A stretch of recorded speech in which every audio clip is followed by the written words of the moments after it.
Hey listeners, Hit the Books is available everywhere you get your podcasts, including Apple Podcasts, Spotify, Amazon Music, YouTube, and more. Be sure to tune in each week and like, rate, and subscribe.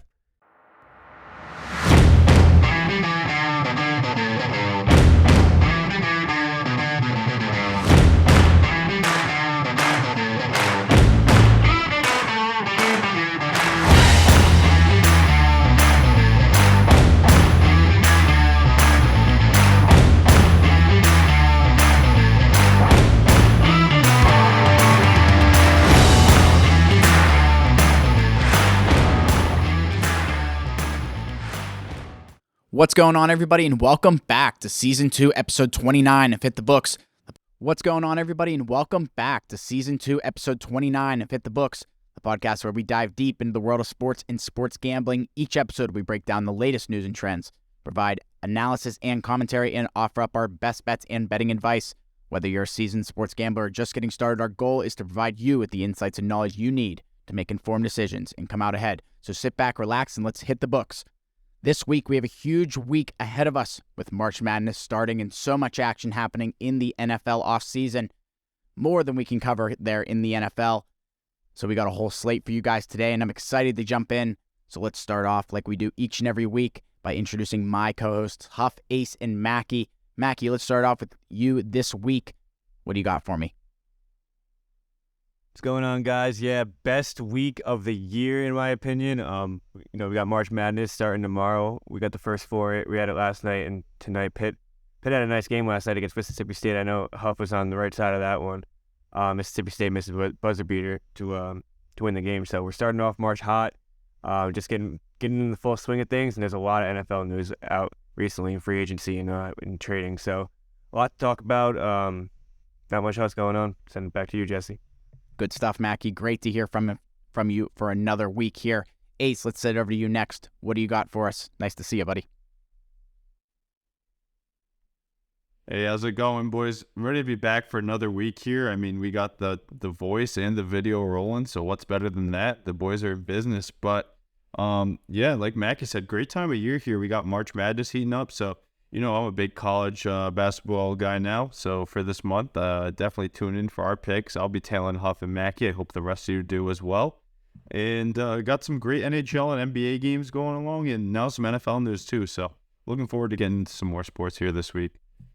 Big week ahead, Ace. Love to hear from you, buddy. Huff, let's finish it off with you here for these intros, and let's jump into what we got this week. What do you got for me, buddy? Yo, what's going on? Happy to be back. Like everyone said, March Madness gets rolling. The official tournament underway tomorrow, Thursday. Like you said, Ace, NBA, NHL, full swing, starting to get down to, the nitty-gritty last couple of regular season games in each of these leagues and get down to the playoff picture that we're going to be looking at come April, May. Other than that, like you said, a lot of stuff going on in the NFL, free agents, going everywhere, lots of trades going on, lots of stuff to get into. Definitely going to be a good episode, one I've been looking forward to throughout this week. But one thing I do want to highlight on, but other than college basketball, our NBA card has absolutely caught fire over the past week. I think we're up over 12.5 units on that one now. So with the little dip that we've taken in the NHL, we're not going to hide that, but we've been picking it back up in the NBA. So it's important taking all the plays across all the cards, and like Ace said, hoping to keep rolling in college basketball come tomorrow, and got a play going tonight. Arizona State -2, Mackie, I believe is what we ended up going with. So hoping we can start the tournament off right, but looking to keep rolling here. Looks like Mackie's tweeting that out now. Good stuff, Huff. Lots to look forward to this week. NHL, MLB, college basketball, NFL, and so much more. So why don't we just jump right in? Why don't we start off with the MLB? We only got 1 point here. Former Cy Young winner Trevor Bauer has signed a 1-year contract with the Yokohama Dene Bay Stars of Nippon Professional Baseball in Japan, where he'll rejoin professional baseball for the first time in nearly 2 years, following a long suspension and release from the Los Angeles Dodgers. What do you guys think about this, him rejoining professional baseball, but over in Japan? Officially never hear from him again.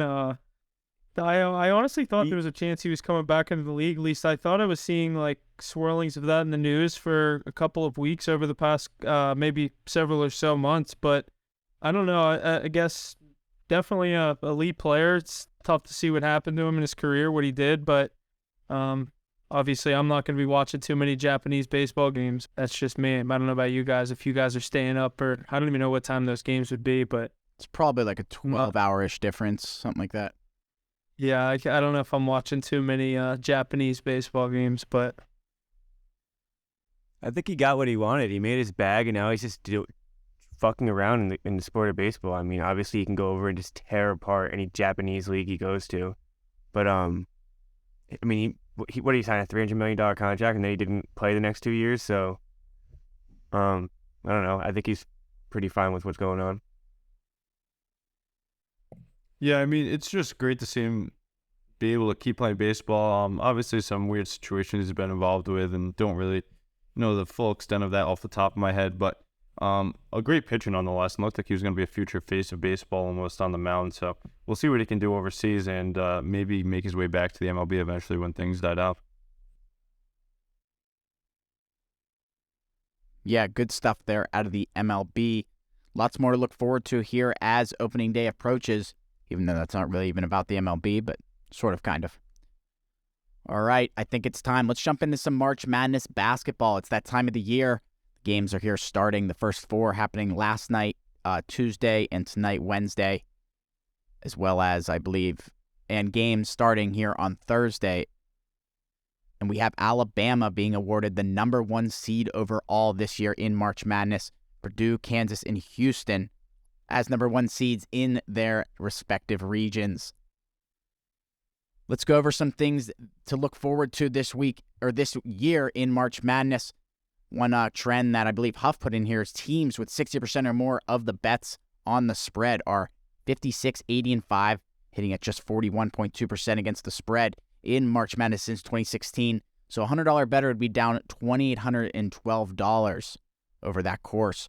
Very interesting thought to think about there, with lots of these possibly, number 1 seeds coming in with lots of money on them, even though they come to prove as they don't lose in the first round from, we're going to find that stat somewhere. What do you guys think about this one? yeah, I mean, this is obviously something that, every sports gambler, they look at going into each and any game, whether it's a typical Tuesday NHL game or, March Madness, where you have a lot of new time gamblers coming in. You have your certain sports times throughout the year where a lot of new people get into the game of sports gambling, and you have your Super Bowls, obviously the championships in every one, and March Madness, definitely a huge gambling time of year for definitely all the sports books in Vegas. And I think something kind of like what Jesse said, a lot of people you look at the number, not necessarily where these teams have been throughout the season, a lot of these lower seeds and how they've had success in certain situations. And a lot of people just like to jump on the higher seed, and you can get a lot of chances where there's some serious money on them. And I'm not saying it's rigged one way or the other, but with a stat like that, definitely going to be, keep fading the public on that one. Is a $100 better being down $2,800. It's a tough look. So definitely just something to keep in mind as,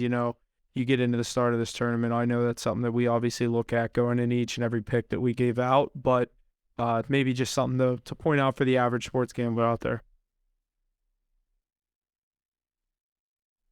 Yeah, it's not a coincidence that the public loses 99% of the time.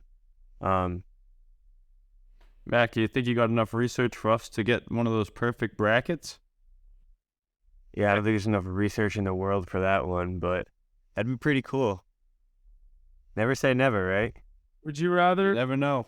Would you rather hit like a, say 15 leg parlay for like 20 grand, or a perfect bracket? A perfect bracket, because you can make so much more money off that. With your name would be so big, everyone would want you on their shows and just just talk and stuff. You could just build a brand with that, honestly. All right, let's get a perfect bracket. One of us 4. 15 leg parlay is pretty good too. Yeah, for like 20 grand. Could you imagine the last leg? It's like an OT winner in hockey. Oh, I'd go nuts. That'd be crazy. That's the dream. I mean, that's what we're here for. We'll get there one day. Don't worry. Yeah, you see all these videos and pictures of fucking group chats going nuts. We're out here grinding, giving away free picks, 13 units in this college basketball. We took a dip there. We were up around 25, took a dip there, but March Madness, that's what we're here for. 13 units in college basketball, 12 units in the NBA. I mean, just a couple, light 25 units just on the hardwood between the two. Yeah, and not to mention, Huff, I mean, we had so much success in the NFL playoffs. I'm eager to see the NBA playoffs, NHL playoffs come along. And like you guys said, this March Madness, I really think we're going to be hot here. So definitely tap in. And who knows, maybe tell some of our picks, throw them into your group chats like the one Des Bryant got thrown into. And maybe you can get one of those 15-leggers going. I don't know if I'm letting Des Bryant in our group chat. I don't know about you guys. Mackie, that'd be your call. I mean, Mackie, that's your call. You're the cowboy. Do you want Des Bryant? We can try to get him. As a Cowboy legend, yeah, you have to, but I don't want any minus 290 money line. Yeah, I was gonna say, he throws it. The first play he threw it was like minus 400. Give me a minus 140, minus 150 max, and yeah, you're all welcome, 100%. Yeah, we'll see what we can do. I mean, you could tell right there that Des Bryant does not do a lot of gambling. But yeah, cool. Someone's telling him what to say. Yeah, he's like, oh, I think this team's gonna win 8-point favorites. Like, yeah, probably. Pitt against, I think they're gonna win too. What? It was Pitt money line in the first round. They were 7.5-point favorites, and he said Pitt money line. I was like, come on. Man. Yeah. I mean, I guess gonna win. Yeah. I guess it's an 11-leg parlay or whatever those guys were doing. Looks like we got to get some of the fans involved. Maybe do a hit the books fan, parlay, something along those sorts. Just an idea. I mean, that's not a bad idea. Or we see what we can do with a 4-legger. That's more realistic than a 10-legger. Let's keep on our track of March Madness. I got another trend here. After a team pulls off a double-digit point spread upset in the NCAA tournament, they are just 3-17 straight up and 5-15 against the spread in their next round, dating back to 2005. So possibly some of these first-round games that might be double-digit spreads, these first seeds against some of these 16 seeds. There's a lot of double-digit spreads just on Thursday. Obviously, the 2-1 seeds, you're going to have Kansas and Alabama as a 23 and a 22.5-point favorite. Thursday night, you got Arizona at minus 13.5. There's double-digit spreads all over the board on Thursday. So basically saying if any of those teams, I mean, it's likely we're going to see some crazy upsets. And so obviously it's March Madness. They call it that for a reason. But obviously when these teams do end up kind of pulling off a crazy upset as a double-digit dog, it's kind of saying maybe stay away the next game because a lot of the times they mostly come back to earth and get their ass kicked. But it's always fun to root for the Cinderella story. We had St. Peter's, and last year I think they kind of fucked up some of these stats. But, you had your Florida Gulf Coast the way back, if you look way back in the world of college basketball, like 10 some years ago. Chicago. Yeah, Loyola that one year, Florida Gulf Coast, last year St. Peter's. We've had these teams that, they prove it wrong, but most of the time, those teams that pull off the upset in the round one, they usually, like I said, come back to earth and get their ass kicked. Yeah, because if you think about it in the long run, you see these type of games, you see these type of upsets like in the regular season all the time. It's just happening in March, so I guess it looks a lot better when it's in the tournament, but it's really just another game that the better team just blew. So people just over-exaggerated a little. Yeah, with the single elimination tournament style, I mean, that's the way that every game means so much. And we see these teams that can rally around something, get hot, or just have some type of game that will be able to push them over the top. Either it's a clutch player or a team, or if it's Loyola Chicago, they had the Sister Jean, I believe her name is. So yeah. If you have somebody that can go viral, Dougie Derritt, Sister Jean, Dunk City, something like that. Yeah, Dunk City. That was Florida Gulf Coast. Yep. I mean, there's teams that can do it, and we see people do it all the time. It's just picking out who that one's going to be. I know Mackie has some thoughts on it. I'm eager to dive into it. I did my 8x8 the other day, and he was feeding me some picks down the line when I got to 13 through 16. So Yeah, I definitely have a few 14, 15, 13 seeds. Definitely no 16 seeds, but 13, 14, 15 seeds that I definitely have my eye on. No 1 seeds are going out this year. Don't see it. Mackie, don't speak it into existence. Those dark horses can arise very quickly. I just don't see it happening.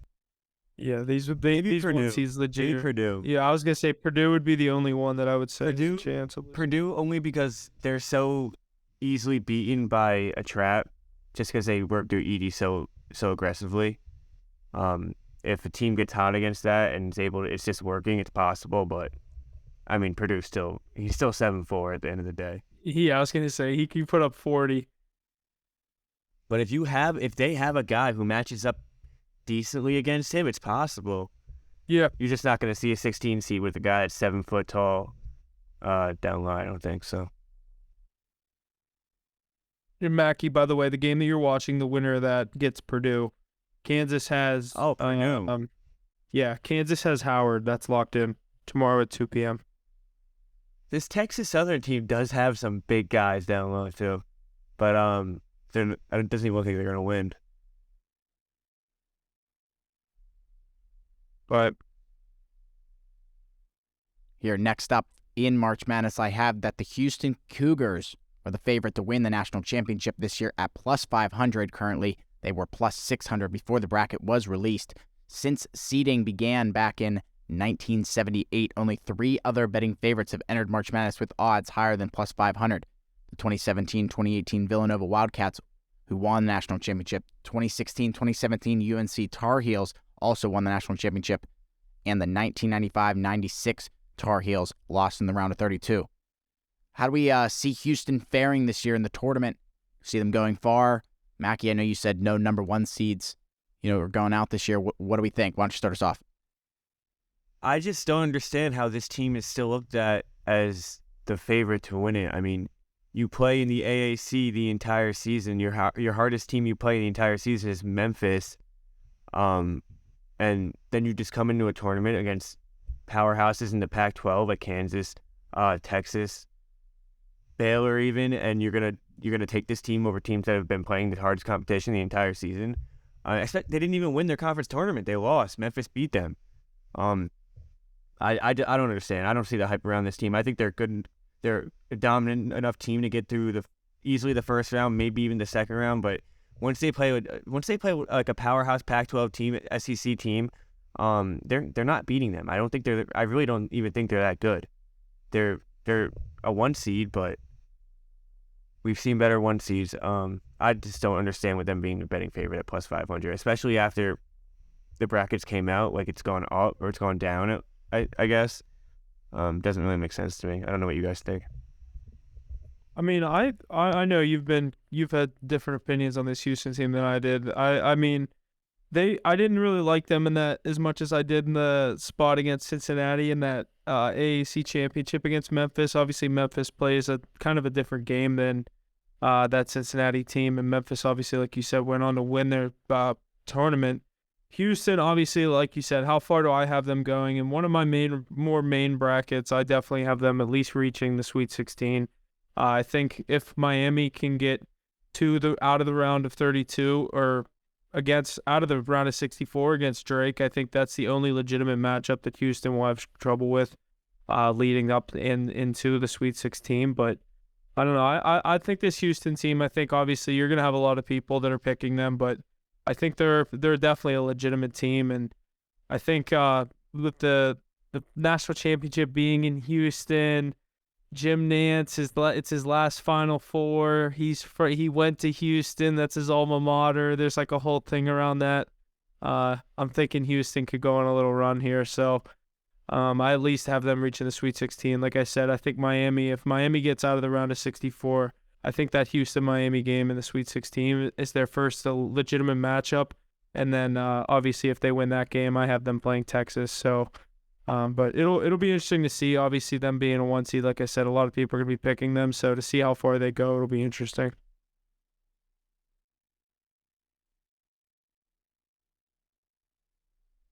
All right, and I got one last trend here. Since 2012, number 5 seeds are 21-19 straight up versus number 12 seeds. And they are 15-24-1 against the spread in those opening round matchups. In the last 3 March Madness tournaments, number 5 seeds are 6-6 straight up and 4-8 against the spread. What number 5 seeds could you see being on upset watch this tournament? Yeah, I feel like everyone always knows about the 5-12 games. The 5 seeds are usually the most upset in out of every seed in the bracket. But the 5-12s this week. The thing about this one 5-12 game is Duke Oral Roberts is that Oral Roberts was that one team before the bracket came out that everyone was like, watch out for this team and who they match up against. They could definitely be an upset. And then they get Duke, and everyone has Duke. And they get Duke, and everyone has Duke in their Final Four, including me, to be honest. I'm not even going to lie. But I'm scared to take this team to my Final Four because of the upset watch on week 1. I really think they can lose this game week 1. I think it's their hardest game to get to at least the Elite 8. This could be a tough one. What are some other 5 seeds? Huff, have you looked into any other 5 seeds?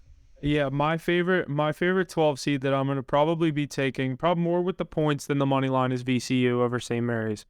I watched VCU in their conference tournament last week, and I mean, just off recency bias, that's a team that I think I don't really want to bet against anymore. And I know St. Mary's has the skill that they've had, but playing in, I don't even know what that conference is out there that them and Gonzaga play in. I literally forget what WCC. Yeah, the WCC, but West Coast I don't Conference. know. I like VCU in this matchup. They're known to be a March Madness team and come to play in March. I like VCU. That's my favorite 12 seed. That's it. Yeah, I'm with you on VCU as well. I'm also not a big guy on St. Mary's. I think they're a little overrated, and Gonzaga manhandled them in the WCC championship game. But yeah, that's another team. I also I like Miami, but I do kind of like Drake, and the line's only sitting at 1.5 right now, so I'm assuming the public is going to be hammering Miami at -1.5. Definitely a game to look out for, but I do like that Miami team. I could see them going far, so not one that I'll be taking. That's a but game I almost don't even want to bet because I have the same exact opinion as you. I know how good Miami is, and if I take Drake and Miami blows them out, I'm going to be so mad at myself.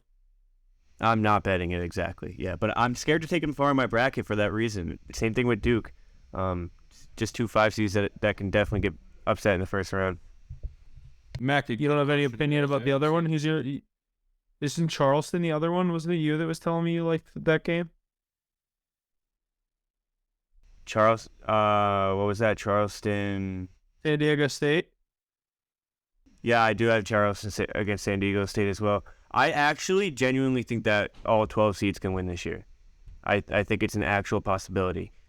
The 2 that I actually alluded to, I'm not taking. I actually am taking Charleston and VCU, but I just don't like San Diego State at all. And coming out of that, I think they're in the West Coast Conference too. They're Yeah, they are. No, what are they? No, Mountain West. They're Mountain West. They're Mountain West. I don't like that. I don't like that conference, and they're known for being one and dones every single year. Utah State is also in this tournament from the Mountain West. They're a 10 seed playing Missouri. Just teams to look out for. The Mountain West is terrible in March Madness. Charleston's also a team that I think can definitely get to the Sweet 16 because I also have Furman beating Virginia, 13 versus 4 matchup. So I have Charleston and Furman in my second round. And I think Charleston will take that one, and then they'll have to play probably Alabama. So I have their road ending there, but I do like this Charleston team, and they started off really good. I think they were like 20-1 to start the season. Just another team to look out for. Yeah. Trying to look around. Yeah, they're big upset. They're 31-3. Teams that don't lose often. I mean, don't take it away from them. I mean, they know how to win games. They know how to get the job done. So, close games down the road in March. Yeah. That Oral Roberts team, I've heard a lot about them from a lot of like different websites and whatnot.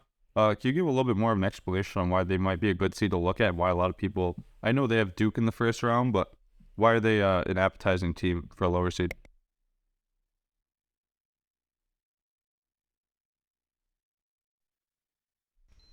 Yeah, so that Oral Roberts team, and they made a run 2 years ago, I think. They still have that point guard. I'm not even sure what his name is, to be honest, but he's been going off this year. I think he won the Conference Player of the Year. So they're 30-4. They've won 17 games in a row, so they're blowing out the competition. They're just on a roll. It's a team that knows how to win, another team that knows how to win. So that's the only real stuff I know about them. I'm not really big into mid-conference teams, but it's just a team that's dominated the competition at their level. So coming into the tournament, they were definitely a team to watch, especially sitting at 30-4 in a 17-game win streak. Yeah, that makes sense, especially with their record and whatnot. I think one thing I like to look at with some of these lower seeds that I'm not too familiar with is there any like top players for these bottom teams that could really put on a show as like and make an all tournament team playing on a lower than 10 seed team? Like a John Moran or something like that. Yeah, not that I know of. There definitely can be. I'm not really, like I said, I don't really bet on these teams throughout the season. I usually just stay with the power conferences, just the teams that I know more about. But not that I know of. What do you say, Off? I know, obviously, one guy that, for a reason that I think a couple of people have Penn State going pretty far, is Jalen Pickett on Penn State. That's one reason, at least for a couple guys that I know from the lower seeds. And then reason I like that VCU team is, I think his name is Ace Baldwin, actually. Ace, there you go. There's a guy you can remember his name pretty easily. Ace Baldwin for VCU. He was kind of a pretty good player for them, at least in that tournament when I was watching them last week. And then a team that I like, Mackie, I think you said you have NC State losing in the first round. Who are they playing? Creighton. Yeah, I have Creighton going pretty far. Yes, yeah, I have NC State there. I like a lot of the guys on NC State's team, so that's another little seed that I know. I was big on NC State throughout the year too, but they've just kind of been blowing me. And I took them against Clemson a few games ago, and they got blown out by like 40. And since then, I just can't look at that team the same. And I really like Creighton. I think they're a pretty big powerhouse coming out of the Big East.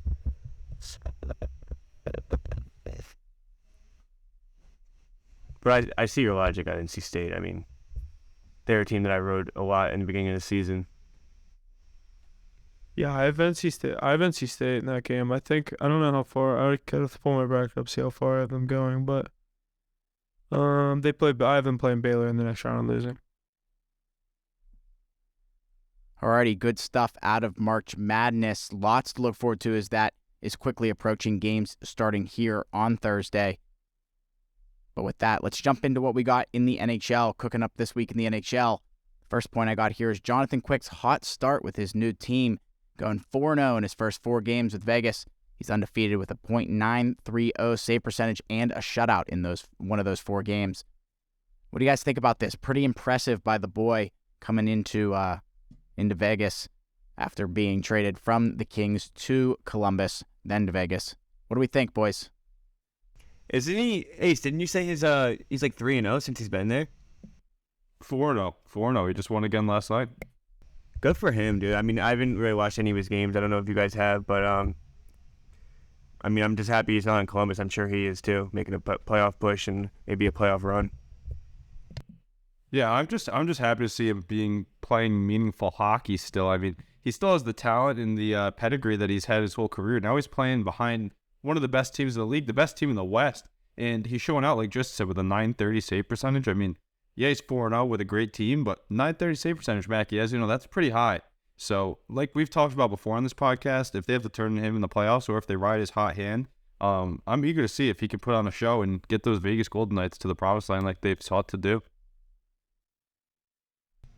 Yeah, it's not quite my numbers, but they're pretty good.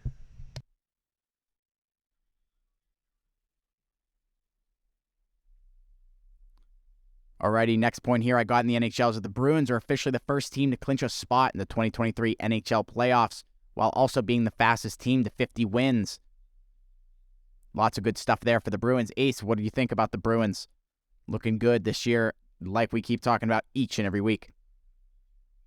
I think they're great. I mean, they're the Boston Bruins. I've said it since before the season started, and I'm going to say it now. Best Bruins team I've seen in my life.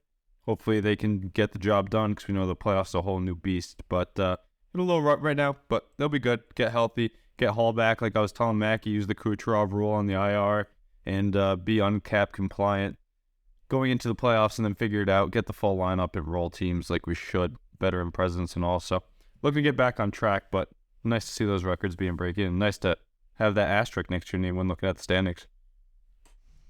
Roll those Penguins in the first round. Yeah, feed me the dinosaurs. Huff, feed me the dinosaurs. You gotta pair dinosaurs yourself. Yeah, but we're like the elite dinosaurs. Huff's like one of those, what is it, Brontosaurus. We got like T-Rexes, pterodactyls flying around. Come on. It's all talk until the President's Cup trophy winners lose in the first round.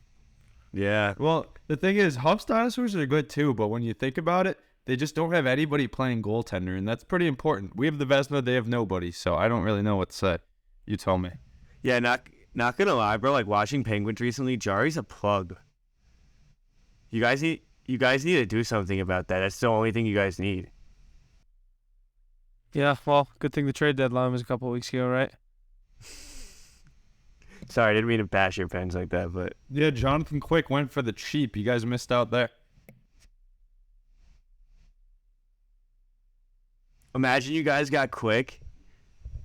I don't know if Come on, right now you wouldn't want him over Jari.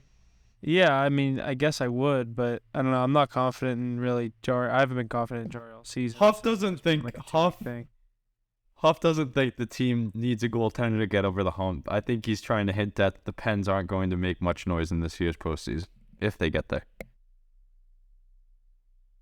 I think if you have a goaltender, it's obviously a different opinion, but I just know what we're working with in net. Jari gives up fucking 4.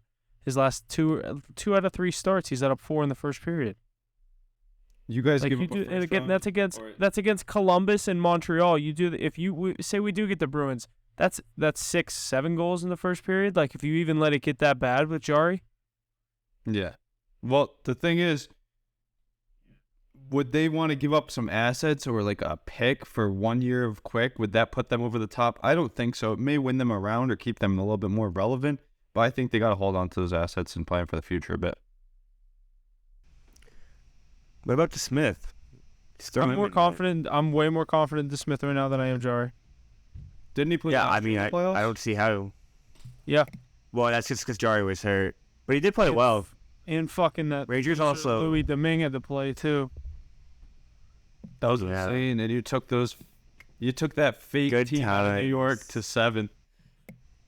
Good times. That Game 7 game. That was electric. Being in the guard. Pens have the lead in that game. Nothing like it. Yeah. Dude, they're up going into the third. You hate to see But, it. you know, Shesterkin got the best of them, so. Yeah, okay. You really want to get me going about that series, dude? Pop, Just just kind of tell a him, little Jari. serious. Pop, just hide behind the rings. Dude, I don't need to hide Just behind. lighting They're a up in the fuse. rafters, dude. Yeah, Banners, bang 'em. doesn't know what that's like. Back to back. Mac was the remit of that in every sport. No, I don't like to Right. play that card because that's starting to get a little bit ways away. That's like 5-6 years ago now. Yeah, it'll be interesting to see. If It's they back can to back, sneak though. in You that could start. definitely flex that for a little while. Yeah, it's starting to come to the tail end of being able to flex that.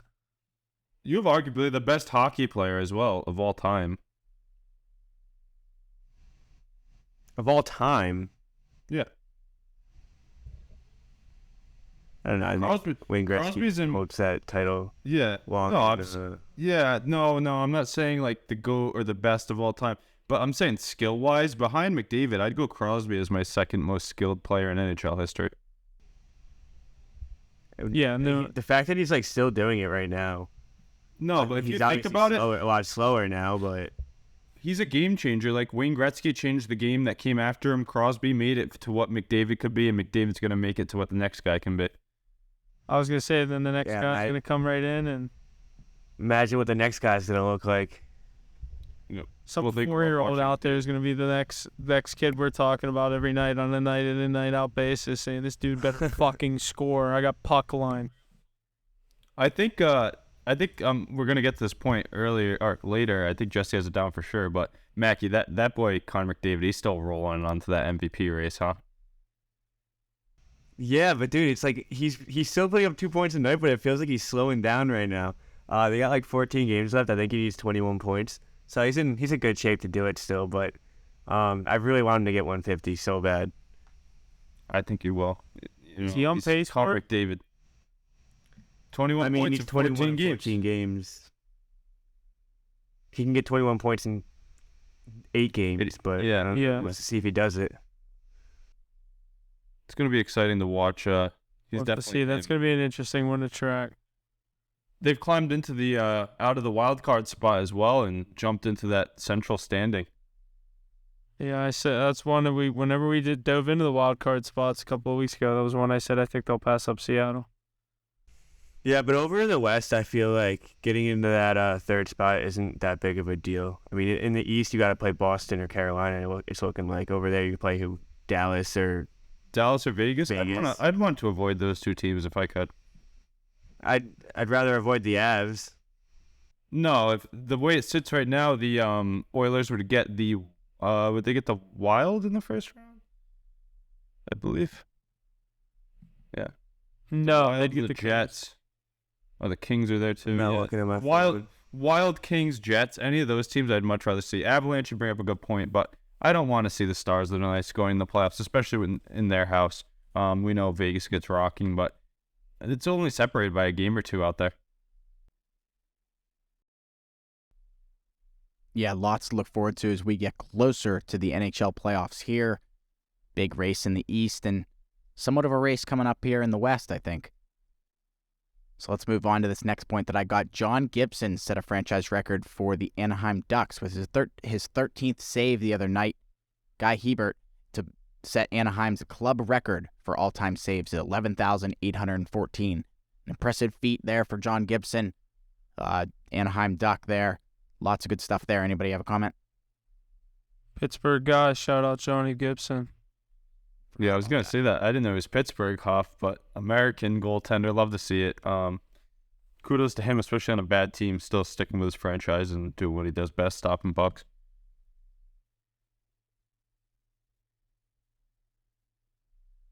Good stuff. And next up, I had that the NHL has set a new record by having the most multi-goal third-period comebacks in a given season, as the New York Islanders became the 50th team to come storming back to complete the feat in their win over the Penguins just a few days ago.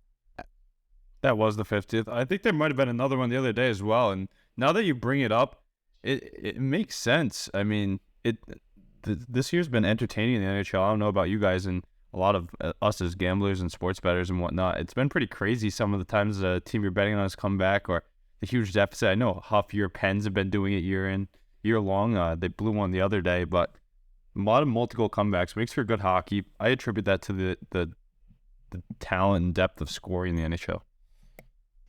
That's just what That's it like, comes down to. It's how good the league is right now. It's just so Remember easy. last year? These guys.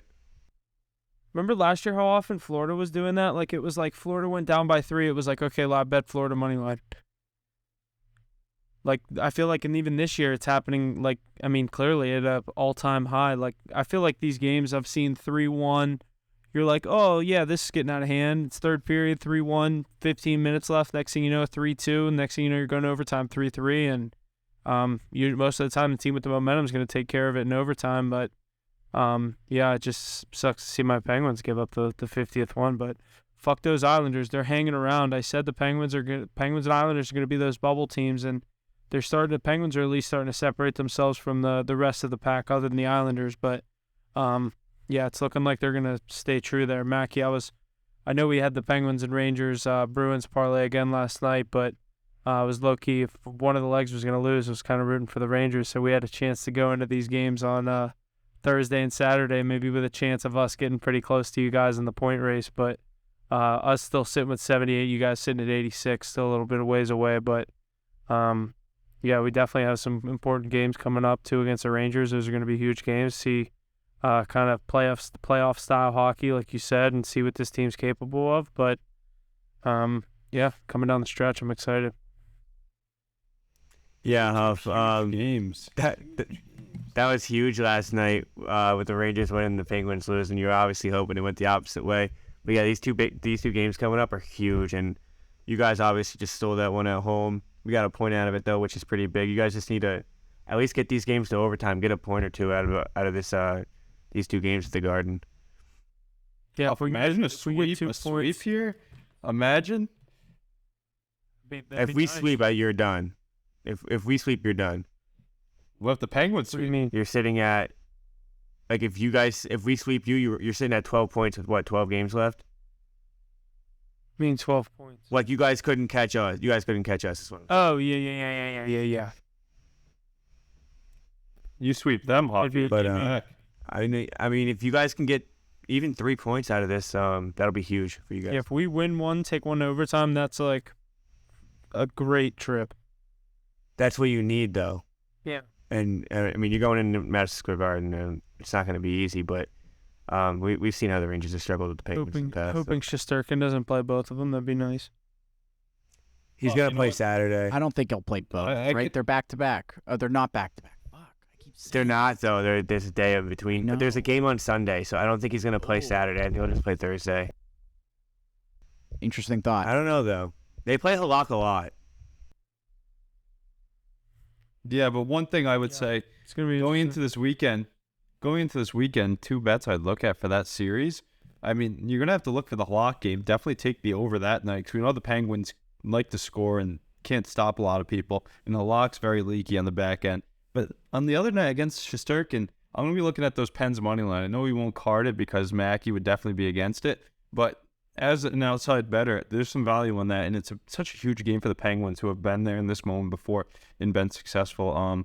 I'd like to see him on the road come out and win. Jarry to rebound. Actually, a decent goaltender, just playing bad as of late. And the Rangers aren't really an offensive team either, so it kind of checks out for the Penguins. I mean, it matters what the line's sitting at. If you get the Penguins at like plus 150, 160, which I probably think you will at least one of the games. Yeah, I mean, obviously I don't see a problem. I don't see why you wouldn't take that, but obviously I'm not going to take it being a Rangers fan. both games so far this year between the Penguins and Rangers have been a 3-2 final score. Really? I feel like they're always unders, dude. Even in like the playoff series, other than when Shesterkin got lit up. Imagine taking that correct score.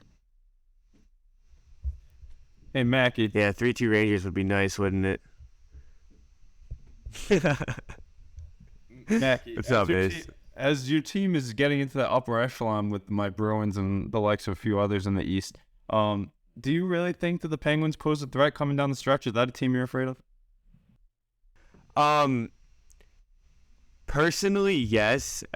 For the Rangers, we just don't really match up well against them. I don't really ever feel the Penguins. I think. Oh, okay, go ahead. Personally, like, as a Rangers fan, I do, but I don't think there's no real scenario where we're gonna have to play the Penguins, unless we both get past the first round.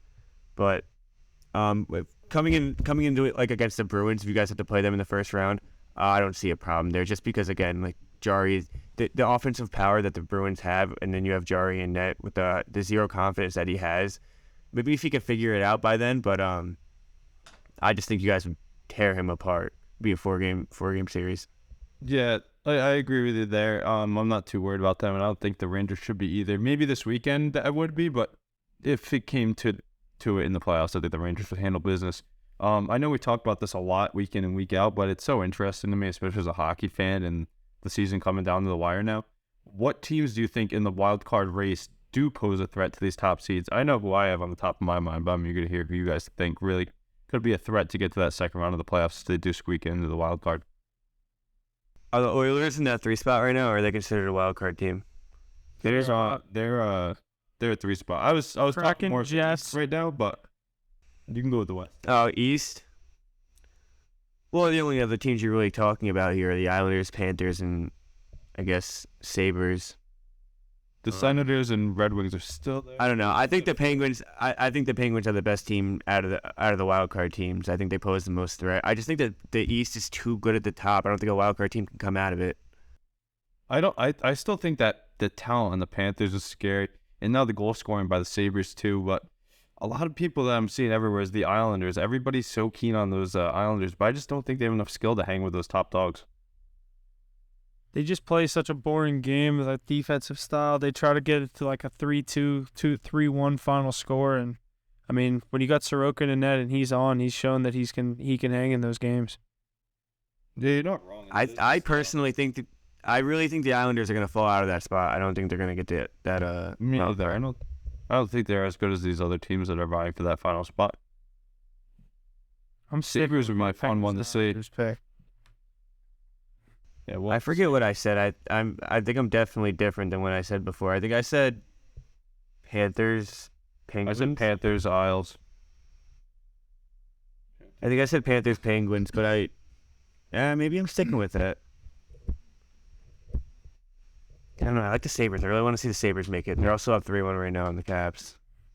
Yeah, they have that firepower, and that's how you can hang around. The Sabres will get pumped by the Bruins in the first round, though. Oh, I'd love to see that. Just the especially the inexperience getting to the playoffs. Like that's just. Yeah, their goalies are weak too, but that'll be interesting to follow down the stretch. I know we'll all have our eyes on that as March Madness gets through and then on to the NHL season.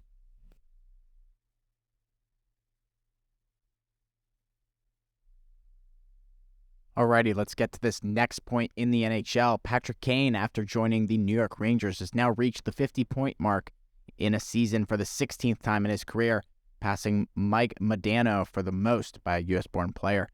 Does this make him, one of the best, if not the best player, U.S.-born player, rather? What do we think about this one?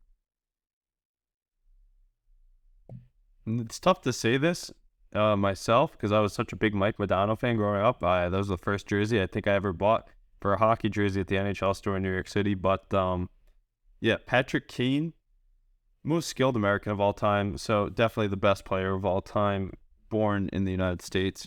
And he molded the game so much, like we were saying with Crosby earlier and McDavid, paving the way for the youth.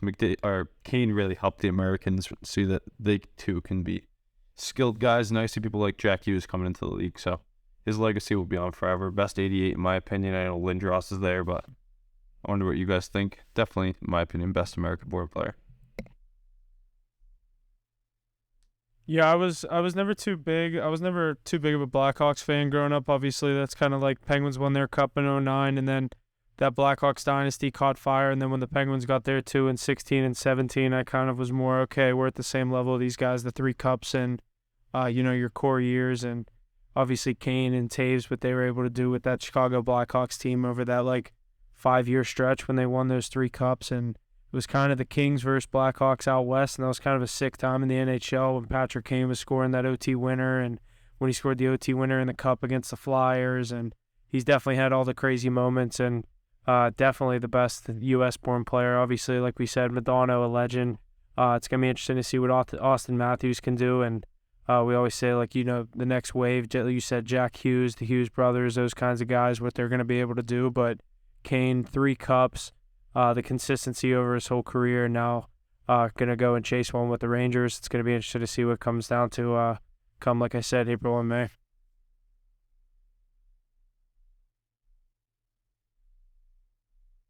Alrighty, that's going to wrap up everything we have in the NHL. Let's shift over to the NFL. We got lots of free agency news and trade talk to cover. So let's jump into some of these trades that are going on. The first one I have here is that the Chicago Bears have traded the first overall pick in the 2023 NFL draft to the Carolina Panthers for wide receiver DJ Moore and 4 draft picks. What do we think the Panthers are going to do with these picks, or with this pick that they received here for DJ Moore and some picks? What do you guys think? I've heard CJ Stroud a lot. I've heard Panthers had a really good talk with him, and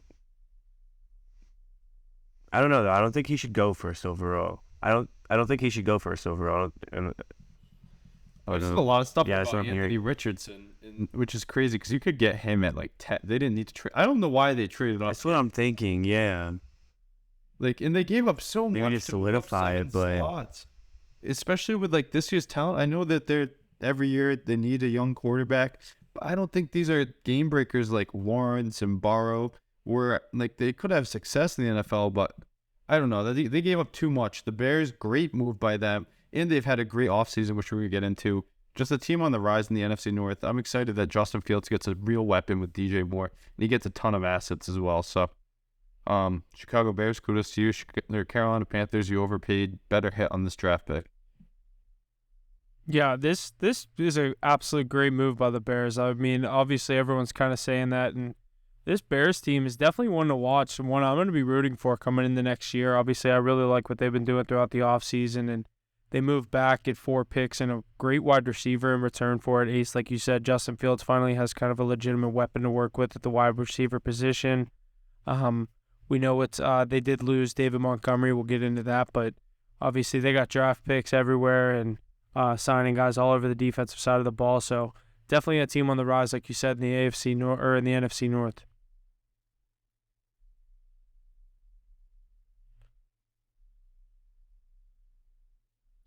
Looking forward to see how the Bears do this season. Let's jump on to our next point here. The Los Angeles Rams have traded cornerback Jalen Ramsey to the Miami Dolphins in exchange for a 2023 third-round pick and tight end Hunter Long. Can a veteran leader in Jalen Ramsey help this young Dolphins team get over the hump? What do we think? I really like this move for the Dolphins. I think this is kind of their version of going all in and getting guys all over the field, and they're kind of addressing the issues. They go out, they have Xavier Howard. They wanted to get a guy for the other side of the field. Who better to get than a veteran in Jalen Ramsey? I know we've all aired our grievances about Ramsey and how he could be washed at times and overhyped at times, but still one of the better corners in the NFL. Definitely not one of the guys you want to go up against on any given Sunday. So I like this move for the Dolphins. I definitely don't think they overpaid for it. A third-round pick and a tight end I've never heard of, so I do like Jalen Ramsey to the Dolphins. I think that's a great move for Miami. Yeah, I really like this Miami team now. I think they just need to go out and get Lamar. I saw somebody tweet it. I'm not going to take credit for it, but somebody said you have Jalen Ramsey and Xavier Howard on one side of the ball, and then you have Tyreek Hill and Jalen Waddle on the other.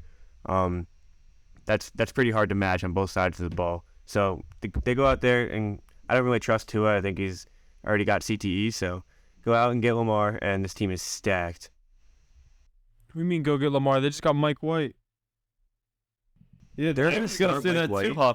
No, they're going to roll with Tua Tagovailoa. He's going to start, and they have a valid backup option. Mike White's not a starting quarterback. No, but he's a solid option to come in if Tua goes down with an injury. Oh, dude, I don't know. They need a.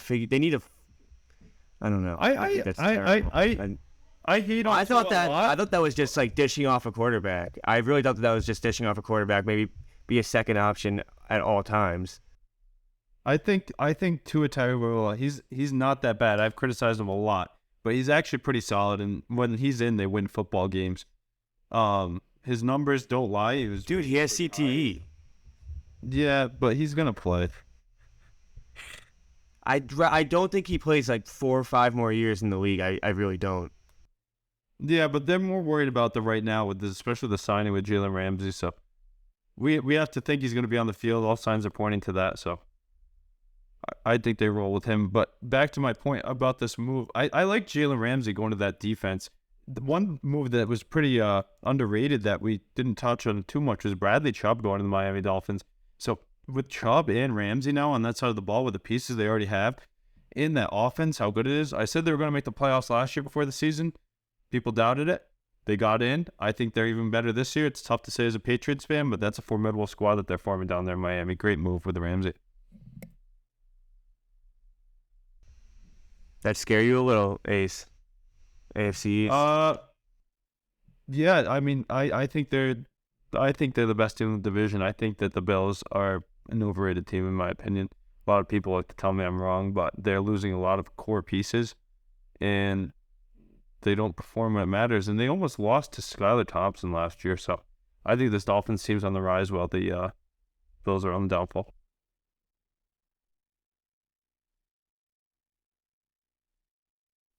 Well, let's quickly switch tracks here from the Rams over the Chargers. Los Angeles Chargers running back Austin Eckler is requesting permission to speak with other teams about a potential trade after preliminary talks with the team aimed at a contract extension did not progress.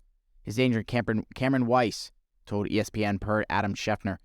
So what do we think? Where do we think Eckler's going to end up? Do we think he's going to stay in Los Angeles? Do we think he's going to end up somewhere else? What do you guys think? I think this is a prime example of a team kind of doing the same thing that the Ravens are doing with Lamar Jackson. They're saying, go ahead, go try to get the money that you think you deserve and you're so willing of. And obviously Austin Eckler, Lamar Jackson, great players in the league. And when these guys think they're worth all this crazy money and some of these leagues kind of just want to set the standard, they're saying, okay, go ahead, you can go talk to these other teams and see if they're going to pay you. We get a chance to match it in certain situations like Lamar. I think we'll see him back with the Chargers. I don't see a situation where he leaves. I think the contract will work itself out. It's just a matter of if some other team makes some kind of crazy offer to him and the Chargers are just like, we can't match this. We see it happen all the time with running backs in the NFL. They want to get this crazy money, and we know the standard in the NFL. Usually the teams that are winning don't have these big-name running backs. They usually just have kind of a plug-and-play running back by committee, with a great offensive line, great quarterback, and skill players all over the place, just athletes more than a stud star running back that's making $16 to $20 million a year. Yeah, it's going to be interesting. Yeah, I agree with you. I'm definitely on the same page. I think he's just going to go out there and maybe get an offer and just see if the Chargers are going to match it. I don't really think he's going to go anywhere. I think the Chargers would be dumb to let him go. But at the end of the day, if you can't afford it, I guess you can't afford it.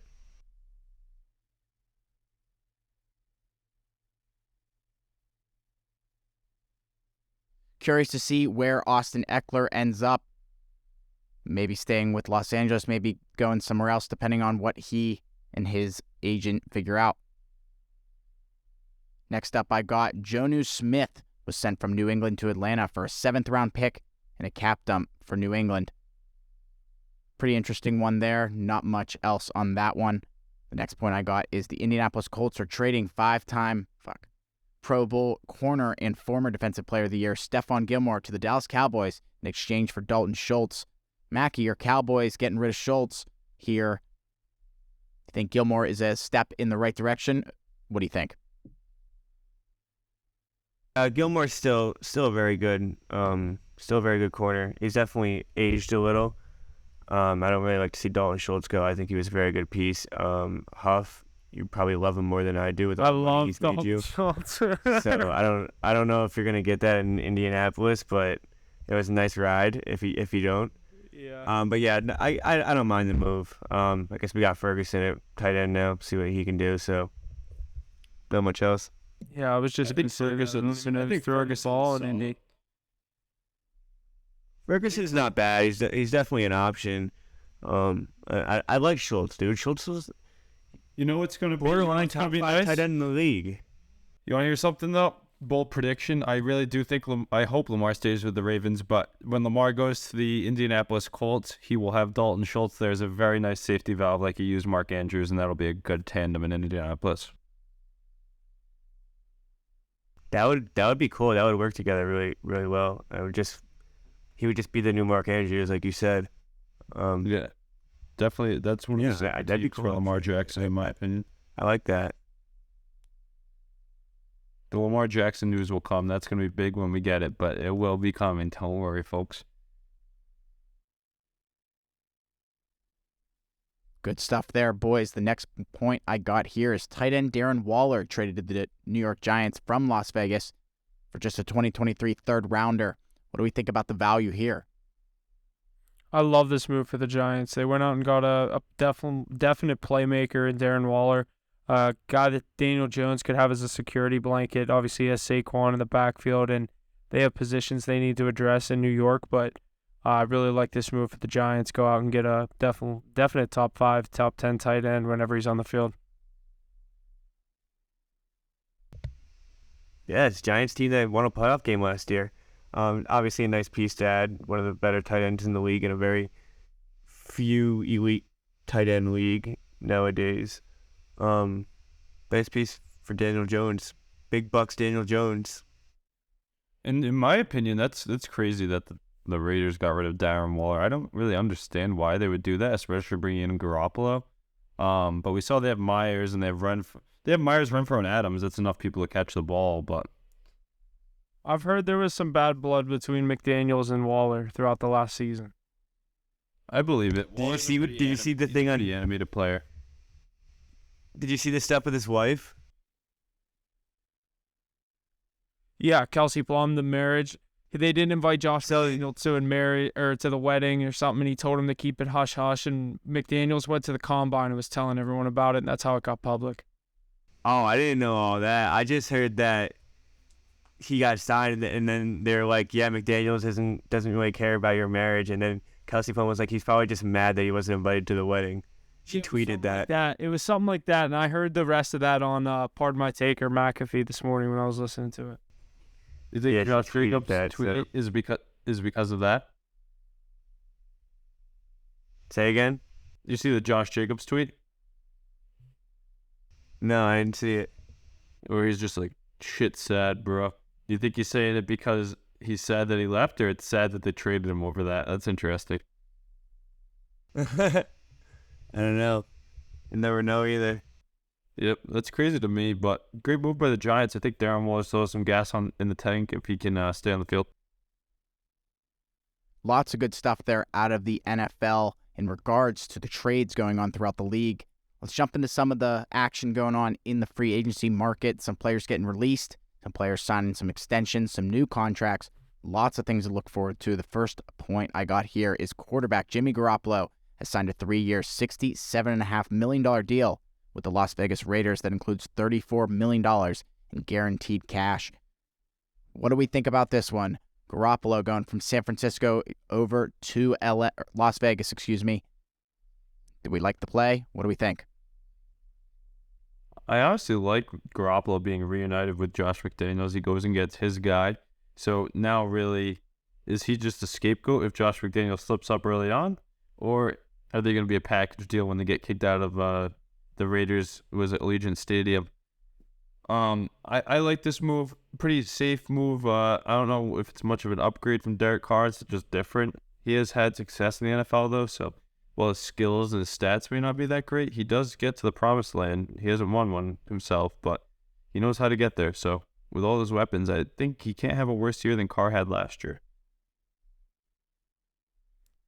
I mean, this is just, if I'm a Raiders fan and I'm hearing Rodgers, Brady, and then a month later I get Jimmy Garoppolo, I'm kind of a little bit let down if I'm a Raiders fan, and that's just me. But like you said, not necessarily the flashiest player, a guy that he's definitely gotten there with a solidified 49ers team.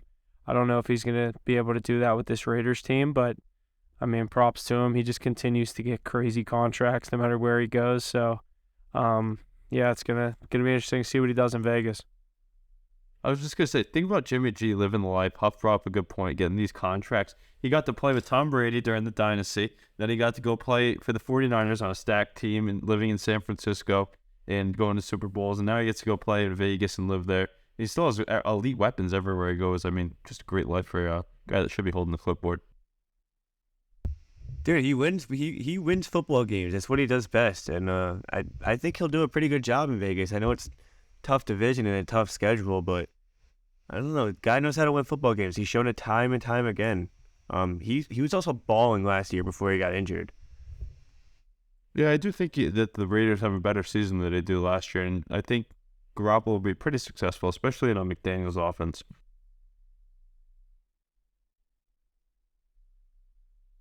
Curious to see how Garoppolo does there in Vegas with McDaniels. Lots to look forward to for Vegas this year. Next one I got is offensive tackle Andrew Wiley has signed a 3-year, $24 million deal to join forces with his former offensive coordinator Eric Bieniemy in Washington with the Commanders. Another one for the Commanders. They have the Commanders and defensive tackle Darren Payne have come to an agreement on a 4-year, $90 million contract extension. Some different moves there for the Commanders. What do you guys think? Obviously, Darren Payne, one of the better defensive tackles in the NFL, and the Commanders just trying to solidify that defensive line they have there with Sweat and Payne and Chase Young, and trying to just bolster that defense and keep the young guys around and these playmakers in there. But I really like this move. I really like what Washington's been doing this offseason. I think they're another dark horse team in the NFC to keep your eye on in the next season or two.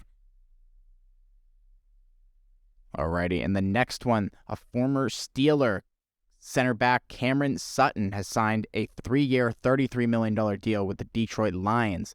The Lions have also signed former Bears running back David Montgomery to a 3-year, $18 million deal with $11 million in guarantees for Montgomery. Any comments on this one, boys? What do you think? Yeah, and this is another team you're going to have to look out for in the NFC North.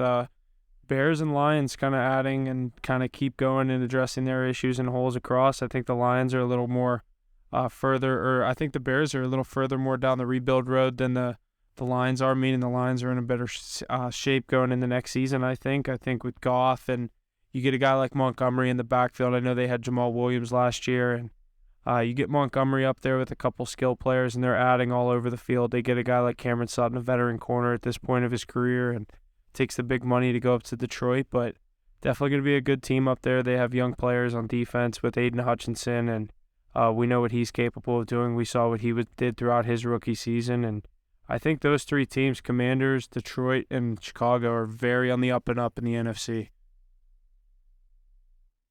Yeah, I like David Montgomery swapping teams there, or swapping sides, I should say. I like this Lions team. I mean, they were 8-9 last year. It's a good football team. Jared Goff's been playing well. He's a little underrated ever since he got traded from Los Angeles. You got to remember, he was in a Super Bowl as well. I like this Lions team. I think they can definitely win the division next year.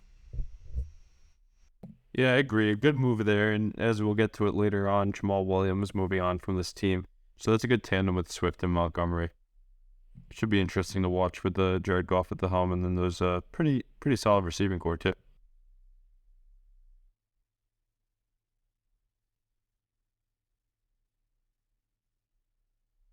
Solid stuff there. The next one I got, former Bills linebacker Tremaine Edmonds agrees to a 4-year, $72 million deal with the Chicago Bears.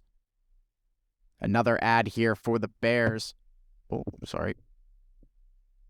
After getting rid of their first overall pick. What do we think? Love this move by the Bears. Like I said, a great offseason by them, following up on that trade they made. I think people don't realize how good Tremaine Edmonds was and how much of a key he was to that Bills defense. He's everywhere on the ball. So how do you replace Roquan Smith after trading him for a first-round pick? Or a second-round pick, I should say? You go get Tremaine Edmonds. So they got rid of their guy. They brought someone else in, and they have those a boatload of picks for this upcoming season. So excited to see how he does on this defense that needed some talent. That's a good point. Getting rid of Roquan Smith, and they go out and get a definitely solidified top middle linebacker in Tremaine Edmonds. This is a guy that he was my top free agent that I really wanted the Steelers to go out and spend the money and get, and at least we're going to see him go to an NFC team in Chicago. Like I said, just building up, adding guys all over the field, and Edmonds gets the big money, so good for him, but definitely a guy I wanted to see coming over to the black and gold. I really thought we had a chance to get him to come and play with his brother here. Yeah, Huff, you wish you could have gotten that guy, but too much for a pretty penny, and the Bears have it to spend. Exactly. The Steelers weren't paying 4 years, $72 million. They were hoping they got like the discount where it's like, your brother plays here. How about 4 years, $60 million? And he was probably like, yeah, no, I'll go play in Chicago. It's a better place. All right, let's get to the news. Mike White, former Jets quarterback Mike White, has signed a 2-year deal with the Miami Dolphins. South Florida native, so good for him to be home. That's all. I think that's all we got on this one. Next up is sticking in the Big Apple. The New York Jets have agreed to terms on a 4-year deal with wide receiver Allen Lazard. Lazard was one of the names on Aaron Rodgers' wish list for the free agents for them to go after and get. The other names on the list include Odell Beckham Jr., Randall Cobb, and tight end Mercedes Lewis. I mean, if you're going to announce that Allen Lazard news, you might as well come out and say the most important piece of the Jets signing today. Yeah, well, we also heard him say today that this wasn't true. he didn't have a wish list. They kind of asked him who they think would, like, who he would recommend, if anything, and he just said a bunch of names. He didn't walk in there and demand these guys, and that's not really how it went down. That's what he explained on the Pat McAfee show earlier today, at least. Yeah, I mean, obviously we know that his preferred. I mean, he said it this morning, like you said on McAfee, that his preferred destination is the Jets, and they go out and get one of his guys in Lazard, and it's likely that you're going to see Cobb or two out of these next three guys in the New York Jets green jersey next year. But Jets on the up and up, getting Breece Hall back, Garrett Wilson, and now they got Allen Lazard, and they got that stud defense. So things are looking good in New York. Obviously, you get Aaron Rodgers there. It's going to be interesting to see what he does if that trade does end up going through, which it's looking like it will, but just a matter of time at this point. For the New York Jets there, we'll see what happens with this Aaron Rodgers such stuff as well. Next up, Calais Campbell released by the Baltimore Ravens. And a few more moves that we can cover is Jarrett Stidham has agreed to a deal with the Denver Broncos. Not sure of the details on that deal at this time, but solid move there for the Broncos. Jonathan Jones re-signs with the New England Patriots as a top center back in a two-year deal worth $20 million. Ace, do you have any comment on this one? Yeah, happy that the Patriots broke out the checkbook for an elite corner here. After letting J.C. Jackson walk the year previous, which actually turned out to be good. But Jonathan Jones has showed up to be, I think, if you look at the Pro Football Focus numbers, he's a top-rated cornerback in the league last year. And I know he's a bit smaller, but his speed makes up for it. And he locks up those high-end guys. So key piece of the defense. And one thing to note is, do we have enough Joneses playing quarterback in New England? We have Marcus Jones, Jack Jones, and Jonathan Jones. So you get the whole Jones trio out there, and it's going to be a tough day going through the air against the Patriots, as they saw last year with that top-ranked defense. One of the top-ranked defenses, I should say. Well, let's stay with the Patriots here, Ace. Wide receiver Jacoby Myers will be leaving New England and joining the Las Vegas Raiders on a 3-year deal worth $33 million, including $21 million in guaranteed money. What do you think about this loss here for the Patriots, Ace? Well, like Huff said to me the other day, he already has a win for the Raiders, and it was last year when he gave Mac Jones that pass that got him clobbered and sent into another dimension by Chandler Jones. But, Jacoby Myers, great career with the Patriots, great receiver, criminally underrated, but not worth that money. And to knock off a point you're going to get to later, I'm happy that we spent that on Juju Smith-Schuster, a more explosive threat at wide receiver than Jacoby Myers. Sure-handed wide receiver, ball catcher for sure, but he gets to play the correct spot on that Vegas Raiders depth chart in second in the pecking order behind Devontae Adams, even with Renfrow cutting into his production. So he'll be successful, but I don't know if his numbers will remain the same as they did as the only weapon in New England in years past. Good stuff there, Ace. The next point I got is that veteran center Jason Kelce has re-signed with the Philadelphia Eagles, coming back for another year. The Eagles also add former Seattle running back Rashard Penny, who will likely replace Miles Sanders, as he is seeking a top-paying contract for his position. Any comments on this, guys? Rashad Penny as a starting back. Well, I was gonna say the Eagles. I saw at least today right now they have Penny and Boston Scott ready to go for next year. And we saw today when we sat down to record Miles Sanders to the Carolina Panthers. That's obviously pretty relatively new news coming in over the past hour or so, and I think that's a great fit for him to go down to Carolina and step into there for a new role and a new head coach and Frank Reich, and kind of a whole new look for this Carolina Panthers team. But this Eagles team's been losing guys left and right, the coordinators on both sides of the ball, but they're keeping a couple of pieces around. I don't know if it's going to be enough. It's going to be interesting to see how this Eagles team looks going into next year. To our Eagles listeners, I think you guys missed your chance right there. You're so close to getting a Super Bowl, but Patrick Mahomes showed you why he's the next GOAT. Rashad Penny's going to step in here and be the lead back, and he's flashed some excellence. And if you guys recall, with the Seahawks especially, when Kenneth Walker was down, and before that, I think at the end of last year, he kind of turned up a bit. But the thing is, he can't really stay on the field, so I don't know if you can trust him as a true workhorse. but definitely good to have in your mix. But yeah, they're gonna have to add more to that backfield. And like you said, Hop, losing so much for the Eagles. I mean, they've lost Slay, they've lost Bradbury, they've lost Edwards. They lost got Done. Bradbury. They had Bradbury back. Yeah, Bradbury's They lost Gardner Johnson. Yeah, they lost. Well, no, I think Gardner Johnson's gonna come back too, but they lost Slay. Never mind. They lost Slay. They lost Hargreaves. They lost Edwards. They lost Sanders. They lost the coordinators. I mean, how many more hits can this team take to be at the same level they were producing at this year? I know it's a deep team out there, but I'm eager to see how this cap is controlled with so many big names tying up a lot of their money. We're gonna see a lot. If Jalen Hurts is really that good next year. I mean, getting Kelsey back is crucial to his success as well. Yeah, you guys touched on Bradbury there for the Eagles. So the next one I got is Kansas City signs Jaguars offensive tackle Jawan Taylor, former Jaguar and second-round pick, to a 4-year, $80 million deal, opening the door for Orlando Brown to move elsewhere. I have one quick take on this. I think that's an interesting situation. Ace, you don't. I mean, obviously Orlando Brown goes there from Baltimore to the Chiefs and wins the Super Bowl with them last year, and now he's obviously seeking like the biggest contract for a left tackle in NFL history, and I don't know where he's going to end up, but I mean, he's going to get a bag, and now that Kansas City gets Jawan Taylor, obviously it's going to be interesting to see what happens with Orlando Brown here. You know what's funny is they didn't have the money to like re-sign or keep around Tyreek Hill the whole time, or they didn't have the money to keep around whoever, those Chiefs, Tyrann Mathieu, but they always find money to protect that franchise quarterback and Patrick Mahomes, and great move by the Chiefs. I mean, how do you make a Super Bowl champion team better? You bolster the line, win the trenches. Great signing here by the Chiefs, spending their money correctly to control both sides of the football.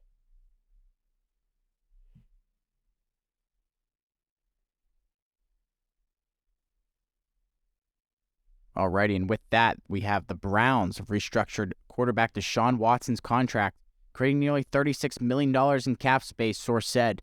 The cap conversion gives plenty of room for Cleveland to work in the free agency market. Watson was set to count $55 million against the Browns' salary cap in 2023, now that it's been dropped to the minimum $19.1 million. Anything on this? Just goes to show you this salary cap does not really exist. They can turn anything into a signing bonus and go work in free agency. Ace, you alluded to it with what the Bruins did or trying to do with Taylor Hall and what the Lightning did last year in the NHL. So it's going to be interesting to see what the Browns do with all this money, but I think the Browns are more than a couple of pieces away, but that's just my opinion. Yeah, we didn't get to see a lot of Deshaun Watson, that Browns team, all healthy last year, but yeah, it's a pretty tough division. It'll be interesting to see what the Ravens do there, but obviously, yeah, the powerhouse Bengals there, so got to gear up. Alrighty. Next one I got is the Los Angeles Chargers are signing linebacker Eric Kendricks after being released by the Vikings. Following that, I have Mike McGlinchey has agreed to a 5-year, $87.5 million deal to join the Denver Broncos. Do we think him and Russ are going to do anything special this year? I do like this move for the Broncos. I think them spending all that money on the offensive line and bolstering what Russ had up there compared to last season is going to pay dividends. Obviously, you get Sean Payton in there as a head coach. It's going to be interesting to see what he can do after taking a little bit of a break from football. But I'm back on. I mean, I never really left. I'm still a Russ guy, so definitely still rooting for him in the Broncos next year. Huff, I think this is actually a great move, especially those tackles that can help out in the screen passing game. But people forget he's never had a tackle as good as him. Yeah, and the other thing people forget is Javonte Williams was injured for most of the season last year. When he comes back, this is great news for him too. I mean, the explosive running back getting a big old lineman is going to help in the passing game. It helps everywhere. If you can help in those trenches, it's going to help a lot. And with Sean Payton coming in, I'm expecting a lot out of this Broncos team in a very tough division.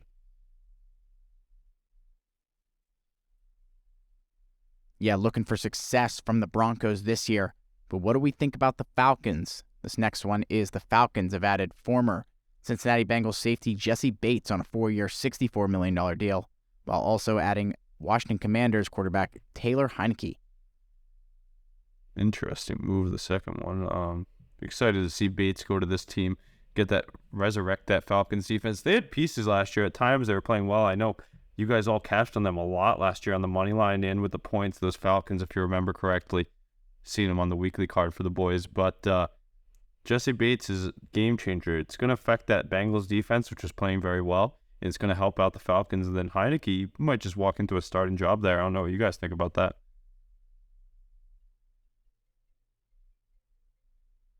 Yeah, they obviously still have Desmond Ridder down there, so you're gonna want to see what their rookie not their rookie quarterback anymore, obviously, but what their quarterback can do that they drafted pretty high, I think. Second round. Yeah, not too bad. But yeah, Taylor Heineke's obviously gonna put up a fight down there. We've seen him win some games in Washington. He got to a playoff game 2 years ago, and put up a good fight against Tom Brady. Yeah, but Jesse Bates is going to eat down there in Atlanta, especially in a division with weak quarterbacks. I know we got get paid too. We got Derek Carr down there. 4 years, 64. He deserves it. He deserves it. Yeah, definitely. But that's nice. Think about who he gets to play against now. Whoever the hell Carolina rolls out, it's going to be someone young. Derek Carr and Baker Mayfield. Jesse Bates is going to eat in this division.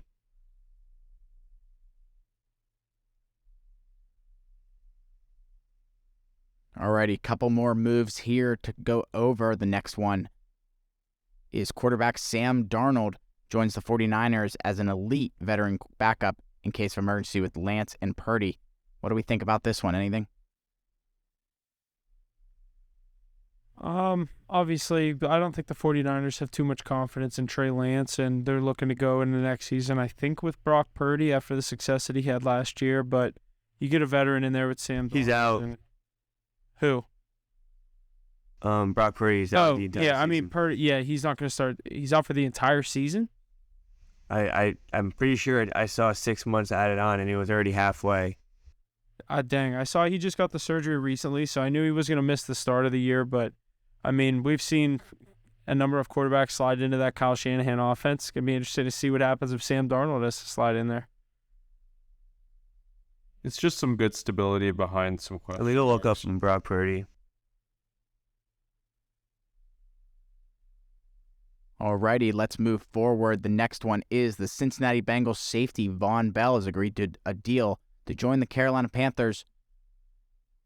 No details on this deal here from me right now, but let's move forward to our next one. We have the Saints re-signing quarterback James Winston to a 1-year, $8 million deal. Cowboys are signing back linebacker Leighton Vander Esch, sources said, giving him a 2-year deal worth $11 million. They get back one of their top defenders here. What do we think? Mackie, you want to comment on this one? Yeah, we dished him off last year, but he's been a good part of that that linebacking core that we had for those few years. Came in behind Sean Lee. Sean Lee was a great mentor for him coming in as a rookie. Definitely one of the better linebackers out there. I like that we got him back. I liked him as a Cowboy, so this is nice for us. Yeah, I think that's a good move for Dallas to bring him back. Obviously, we've seen the offseason Dallas is having. The Tony Pollard gets the franchise tag, and just kind of allude to this next point while we're kind of on the Cowboys here. Zeke's expected to be cut by the Cowboys after 7 seasons with them, kind of the bell cow for that team, America's team, if you want to say it, over the past so many years. And it's going to be very... Maybe if you want to say it. I mean, they are, but I feel like you have to win to be America's team.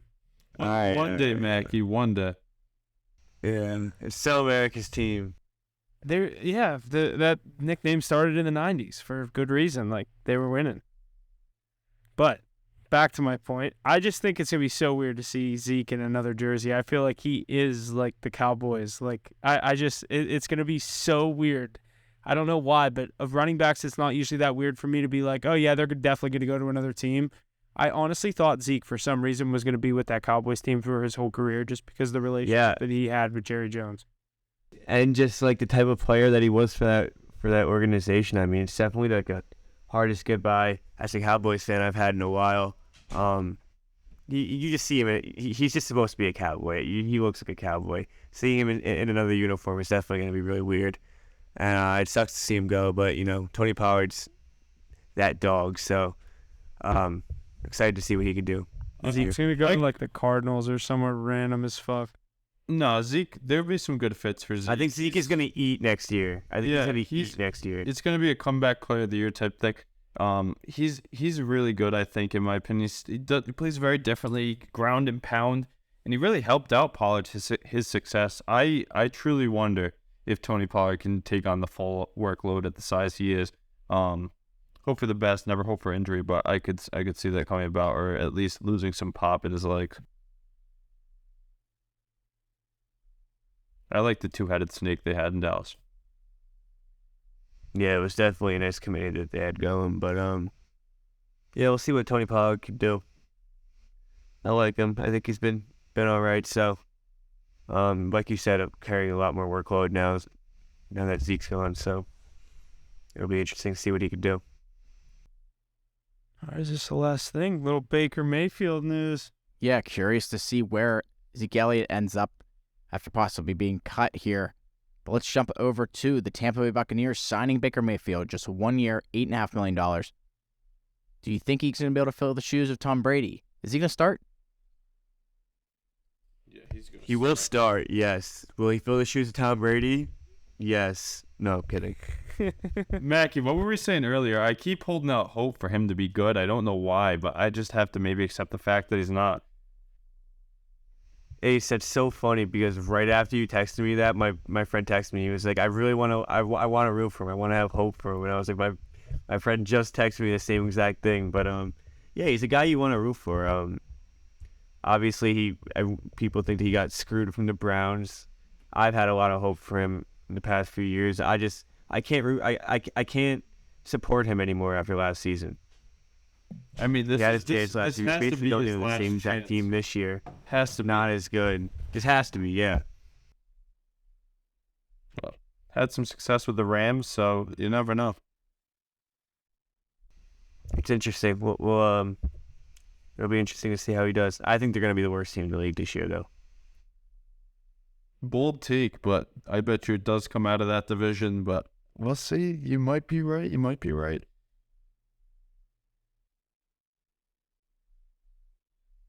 All right, I think that's just going to about wrap up everything we got this week. Tons of stuff coming down in the NFL for free agency and trade talk. Lots in the NHL as the playoffs approach. MLB coming up as well. The opening day just weeks away. March Madness is here, and we got everything to cover it all. That's about it from me. You guys got anything else to add? No, that's going to do it for me. We'll see you guys next week. Like I said, March Madness gets rolling tomorrow. Make sure you're staying tuned to the social medias. Twitter, Instagram story for all the plays. Obviously, we're going to have a lot of plays as stuff gets rolling around noon tomorrow and Friday and for the round of 64. So definitely stay tuned to everything. Best of luck to everyone on their bets in March Madness. Let's go win some money. And we'll see you guys next week.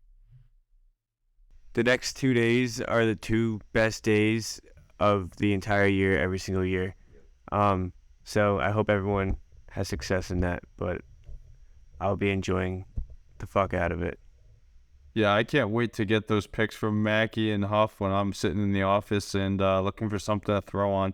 So I'll definitely be tuning in. I hope you guys do as well. A lot more NFL news to come as free agency only just started. We'll definitely stay on top of that and keep you guys updated in weeks to come, as that will heavily impact the draft, the rest of this offseason, and then the next season as well. So we're ready in all leagues, and we got those NHL and NBA cards rolling as well. So looking forward to a good March Madness bracket, tournament, and contest we got going. So catch you guys later.